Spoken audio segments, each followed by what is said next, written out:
Hey guys! Today's lesson is on the difference between theme and author's purpose.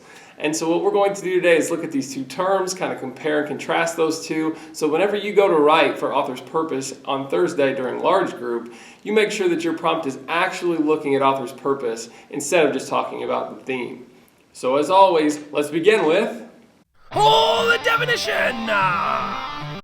Okay, so here's the definition for each of today's terms. Theme is defined as a message about life, society, or human nature that readers determine while reading the text. Whereas author's purpose is the author's goal in sharing his or her work with an audience. Now, these sound pretty similar, right? So let's take a moment to compare and contrast the two so we understand the relationship between the theme and the author's purpose, but also are able to point out the differences. Let's look at theme first. Remember that theme is a lesson, and it's one that the reader determines according to his or her perspective and how he or she understands the story. This is in contrast with author's purpose because author's purpose asks the reader to express what they believe was the author's intent when writing the book. Now don't get me wrong, author's purpose may look at a theme, but it also may be presented through multiple themes or even be focused on something entirely different from the theme. So you can always use a theme as, let's say, a clue to help you find author's purpose, but they're not always going to be exactly the same. Actually, there's quite a few literary elements that could help you as clues towards trying to decipher the author's purpose in a work.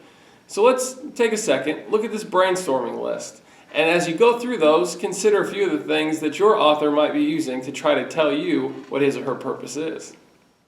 Sure, the theme is a terrific clue about the author's possible purpose, but before you settle for an author's purpose that uses only the theme, think about the deliberate choices the author makes with the other portions of the story.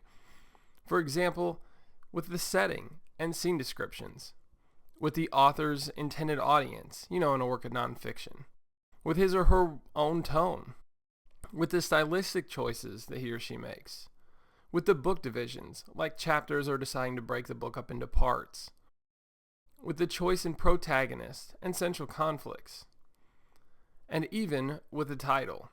All of these and more can reveal clues about the author's purpose. And you know what's great? All of these are potential pieces that you can use as evidence to help you support your opinion of what the author's purpose is in a work. Okay, last thing.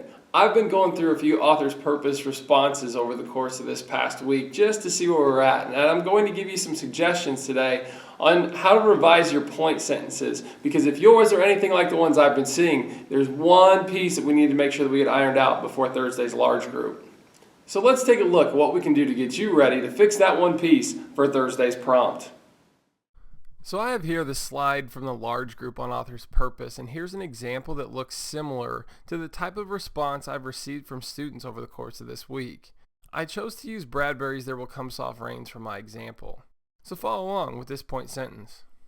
Ray Bradbury's purpose in writing There Will Come Soft Rains is to say that though mankind may create technology that makes the environment serve them, it is nature that has the ultimate control and power on our planet. This is a pretty solid answer by itself, but honestly, it's more of a statement on theme than on author's purpose, and here's why. This portion is clearly a theme, and that's okay. I like that it's fully explained and in detail.